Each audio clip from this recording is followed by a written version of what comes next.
Bonjour, Pâques 2025, dimanche 20 avril, un retour aux sources. Nous allons faire un tour d'ensemble depuis le début des temps jusqu'à nos jours pour résumer ce qu'est la Pâque et terminer par un petit commentaire. Alors nous sommes à moins quelques milliers d'années, voire des millions d'années avant Jésus-Christ. Genèse 3, versets 6 à 10. Au départ, Dieu avait créé ce monde où il avait placé l'homme et la femme qui vivaient en parfaite harmonie. Tout était très bon. L'homme et la femme étaient en paix avec Dieu et communiquaient avec Dieu. Ils avaient tous les fruits du jardin à leur disposition. Ils avaient tout pour avoir le ventre bien rempli tous les jours. Ils avaient la liberté de manger de tout, sauf un fruit, un seul. Le fruit de la connaissance du bien et du mal. Ce fruit qui leur avait dit Dieu, en Genèse 2, 17, le jour où ils en mangeraient, ils mourraient. Manger ce fruit, c'était ouvrir les portes de la mort. La vie se teinterait de conséquences mortelles dans tous les domaines de notre existence. Relations brisées, travail pénible, être entier déchu, rapport à la nature et aux animaux déchus, et surtout relations vis-à-vis de Dieu brisées, entraînant jusqu'à la mort physique. Notre corps et notre esprit seraient eux aussi atteints par cette mort. Eh bien, c'est ce que Ève puis Adam ont fait. Ils ont ouvert la connaissance du bien et du mal, et cette mort a fait irruption dans ce monde. Et cela s'est propagé littéralement, c'est le cas de le dire, de génération en génération sur tout ce qui entoure l'humanité, le monde et l'être humain. On a ainsi coupé la relation avec Dieu. Comment restaurer cette relation? Aujourd'hui, beaucoup de théories, beaucoup de personnes qui sans réaliser qu'ils sont en quête de cette relation initiale, avec leur Créateur, leur Dieu, leur Père, cherchent des alternatives sans vraiment avoir une satisfaction pleine. C'est une satisfaction incomplète dans l'humanisme, dans la politique, dans le social, dans la musique, dans la religion, dans les drogues et les addictions, et j'en passe. Il n'y a qu'à voir le nombre de praticiens ésotériques et le nombre de praticiens aux séances de méditation et autres relaxations pour se rendre compte à quel point nous cherchons tous l'harmonie perdue. Je dis bien harmonie perdue d'avec notre Créateur. Il y a en nous ce profond désir de recoller les morceaux, même si nous n'avons pas conscience de ce que c'est réellement, mais en fait c'est cela. Mais le Créateur ne nous a pas laissé nous dépatouiller dans cette mort sans intervenir envers nous. Il veut nous préserver de la mort et veut nous sauver de cet état de perdition. Moins 1445. Nous sommes en Exode 12, versets 3 à 14 et Exode 12, versets 26-27. En 1445 avant Jésus-Christ, le peuple d'Israël est retenu de manière injuste en esclavage en Égypte par le pharaon qui refuse de les laisser partir. Ce dictateur les utilise comme des bêtes de somme pour dresser des temples et des statues à sa gloire. C'est une époque douloureuse. Dieu voit la souffrance de son peuple, il intervient pour eux. Il juge le pharaon qui endurcit son cœur malgré tous les fléaux qui s'abattent sur l'Égypte. Un à un, les dieux de l'Égypte sont jugés et aucun des dieux ni des magiciens ne peuvent sauver le pharaon. Malgré cela, le pharaon s'obstine jusqu'au dernier jour, la mort de tous les premiers-nés. Et pour son peuple, que fait Dieu? Il met en place un plan de sauvetage. Chaque famille devait prendre un agneau mâle sans défaut qui sacrifierait à la tombée de la nuit. Il mettrait du sang de l'agneau au-dessus de la porte d'entrée et sur les côtés. Lorsque l'ange de la mort viendrait, s'il voit le sang, il épargnerait la famille. Il passerait outre. Passer outre, en hébreu, Pessar a donné le mot Pâques. Cette fête de la Pâque, Pessar, commémore la nuit où l'ange destructeur a vu le sang au-dessus de la porte et est passé au-delà de la maison familiale. La famille protégée par le sang de l'agneau est restée en sécurité, tandis que les familles qui n'ont pas utilisé ce sang ont eu la visite de l'ange de la mort et ont vu leur fils aîné mourir instantanément. Moins 700 avant Jésus-Christ, nous sommes en Ésaïe 53, versets 4 à 12. Vous entendez dans ce texte la notion d'un agneau qui va mourir pour endosser la faute de nous tous. La personne qui est ici décrite est quelqu'un qui va devenir une sorte de poubelle. On lui jette toutes nos horreurs et c'est lui qui s'en charge, qui se charge de porter toutes nos fautes. Verset 4, cependant, ce sont nos souffrances qu'il a portées. Verset 6, l'Éternel a fait retomber sur lui nos fautes à tous. Verset 12, il a porté le péché de beaucoup d'hommes. Verset 9, alors qu'il n'avait pas commis de violence et qu'il n'avait pas eu de tromperie dans sa bouche. Cet homme, on le retrouve 700 ans plus tard. En l'an 30, nous sommes vendredi soir, au repas de la Pâque. Luc 22, versets 17 à 20 dit ce pain nous parle d'un passage qui mérite notre attention pour comprendre le sens de la Pâque. Ce n'est pas un hasard si Jésus a pris ce repas avec ses disciples à cet instant-là. Ce que fait Jésus, personne ne l'avait fait auparavant. Il prend les éléments du repas de Pessar, qui sont la coupe de vin et le pain non levé, et il change leur signification. Le pain non levé fait référence à la précipitation de la délivrance. Le pain n'a pas eu le temps de monter et le peuple, dans sa fuite de l'Égypte, a dû le manger à plat. Ce pain non levé représente à la fois l'affliction des 400 ans d'esclavage en Égypte, mais aussi la libération incroyable du peuple. Jésus change le symbole de ce pain non levé. Le pain de la délivrance devient entre les mains de Jésus son corps brisé pour notre délivrance.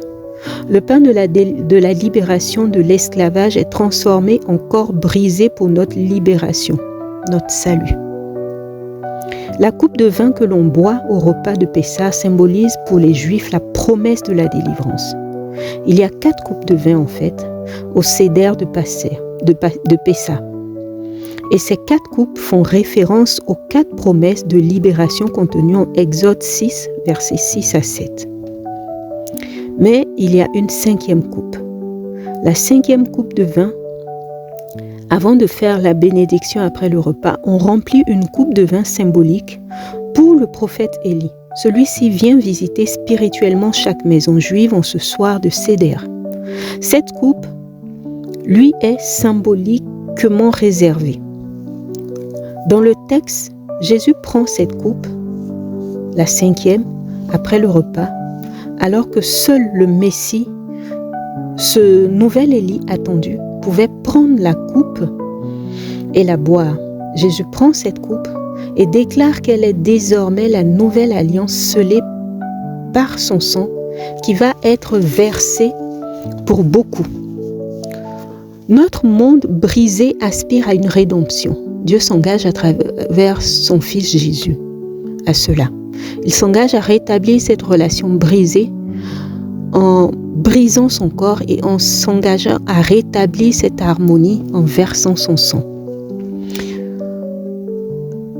Quelques heures après, Jésus est arrêté, jugé à la va-vite par un procès complètement truqué par les autorités juives, emmené devant le gouverneur romain Pilate, qui seul avait le pouvoir de l'envoyer à la crucifixion. Les Juifs réussissent à lever la foule pour crier « Crucifie-le ». Jésus est donc crucifié sur le mont Golgotha entre deux brigands. Il accomplit alors dans la totalité ce que nous avons en Ésaïe 53. Il a été compté parmi les brigands, lui qui n'avait pourtant aucune fraude. Mais l'histoire ne s'arrête pas là. Nous sommes en l'an 30 après Jésus, de notre ère. Lundi matin du week-end de Pâques. Nous lisons Jean 20 au verset 1 à 9. Le tombeau est vide.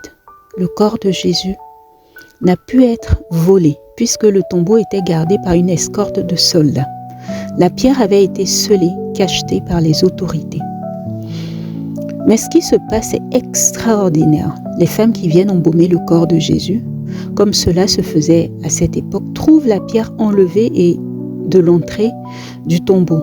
Une pierre très lourde. Elle n'est plus là.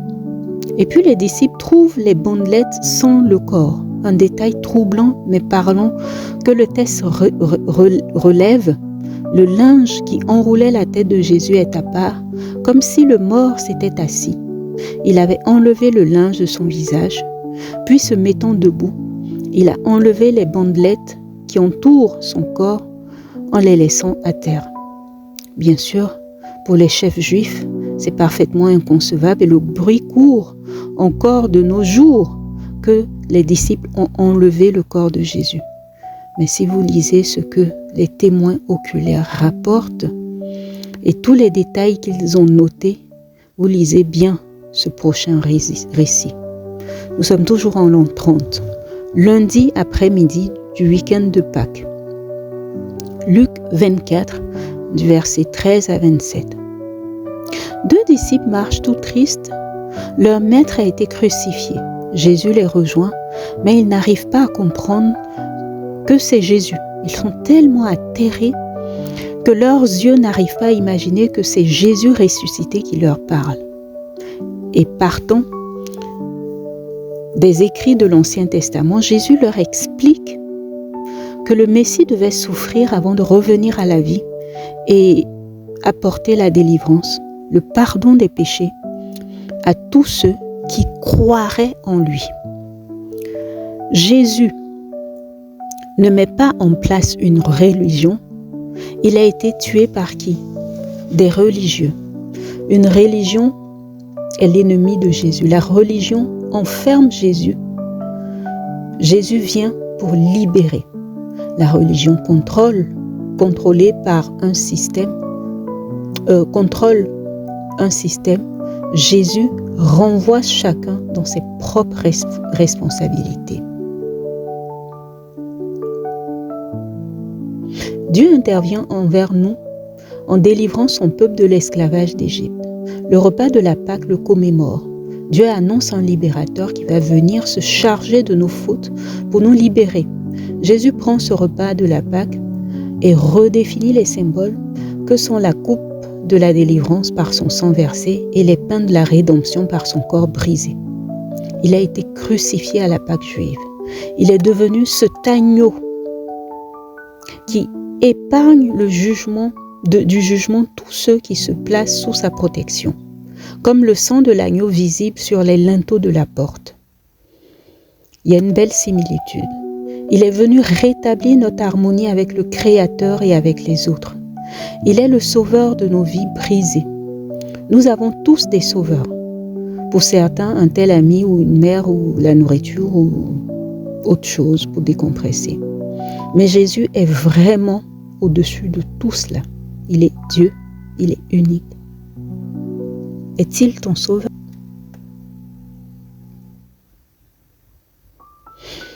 Pour ceux qui veulent donner leur vie à Jésus, vous pouvez là répéter après moi.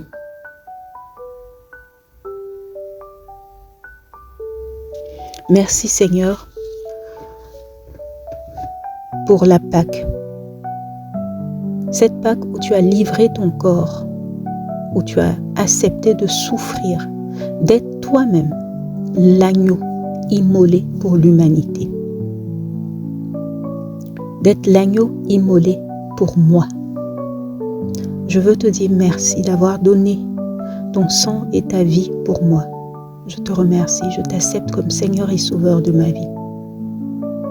Je te demande de m'aider dans cette marche afin que je sois fidèle jusqu'au bout. Je te demande ton Esprit Saint de m'accompagner afin que je réussisse jusqu'au bout.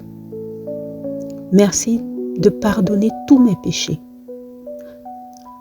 de manière instantanée, alors que je fais cette prière et que je choisis que tu sois mon Dieu, mon Seigneur. Et même si je peux être infidèle, toi tu es fidèle. Tu as payé le prix de tous mes péchés, passés, présents et futurs. Donne-moi ce renouvellement de conscience, d'intelligence, afin que je marche dans tes voies et dans ta volonté. Au nom de Jésus. Amen.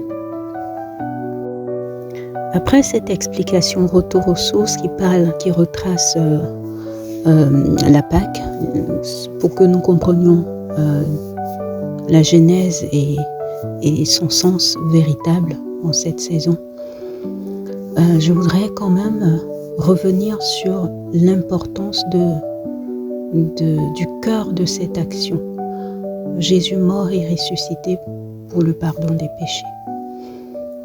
Écoutez, dans la Bible de manière générale, il est dit que nous sommes délivrés du péché, de la malédiction et de la mort.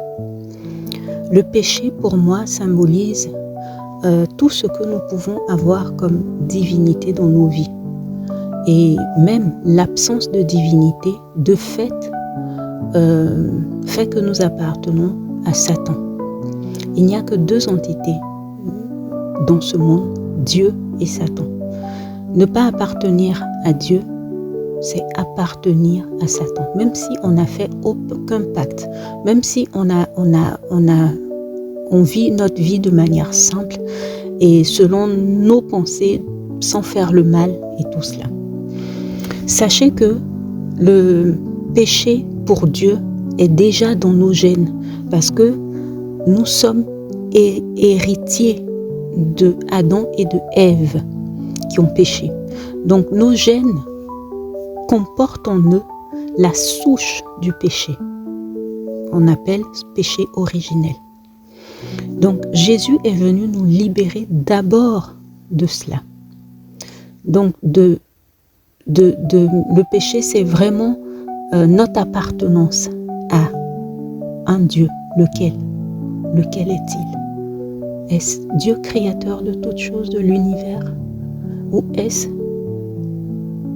le diable à travers tous ces dieux qui peuvent exister dans le monde? On dit ensuite que Jésus nous a libérés de la malédiction. La malédiction, c'est toutes les conséquences de ce péché souche que je viens de décrire.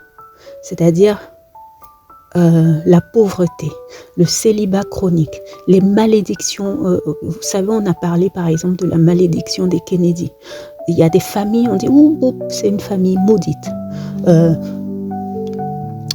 Toutes les conséquences du péché qu'on peut imaginer, les accidents chroniques.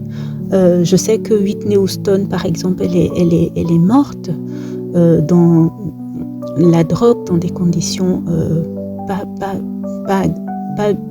de bonnes conditions. Sa fille, pareillement, est morte dans les mêmes conditions. Et en fait, il y a comme ça des choses générationnelles, des péchés, des malédictions générationnelles tenues par des liens générationnels qui s'abattent sur des familles de manière plus ou moins criarde, plus ou moins forte.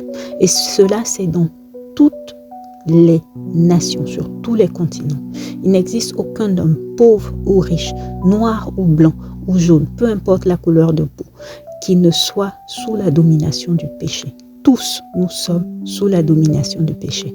La bonne démarche est de réaliser, de comprendre cela et de donner consciemment sa vie à Dieu. Parce que Dieu nous laisse toujours le libre arbitre.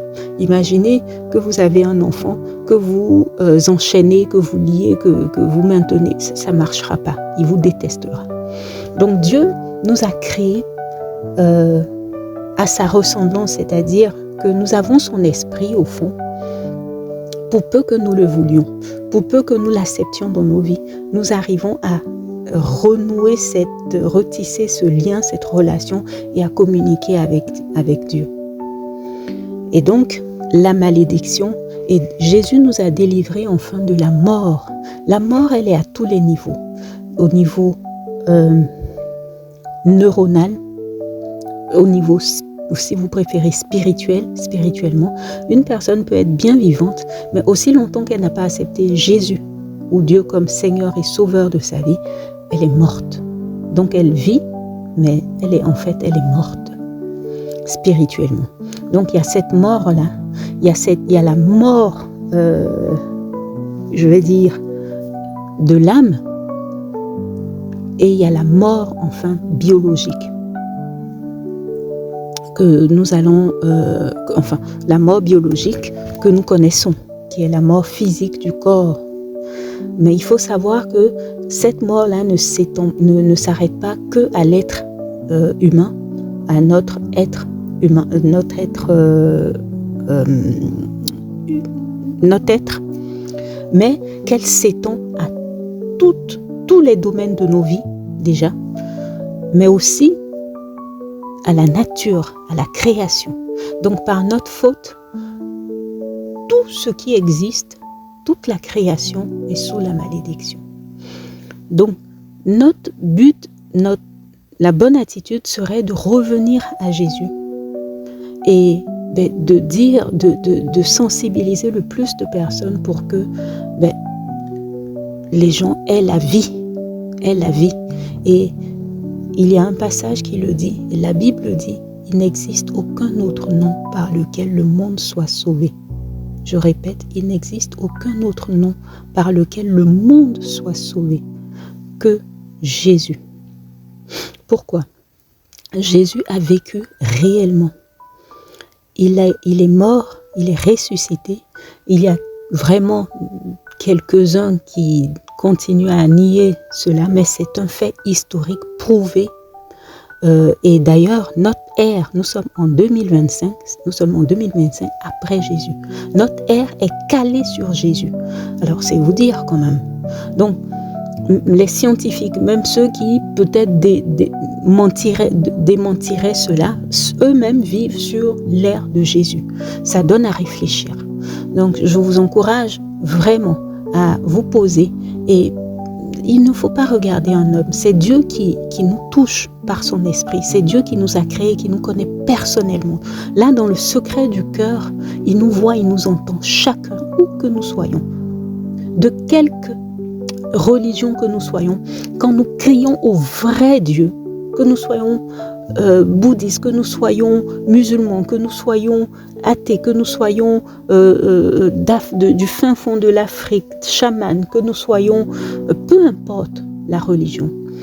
Quand à un moment donné nous sommes fatigués, nous voulons vraiment connaître la vérité et que dans le creux, dans le secret de notre cœur, nous crions Dieu, je veux te connaître, il sait comment nous retrouver et c'est lui qui nous retrouve.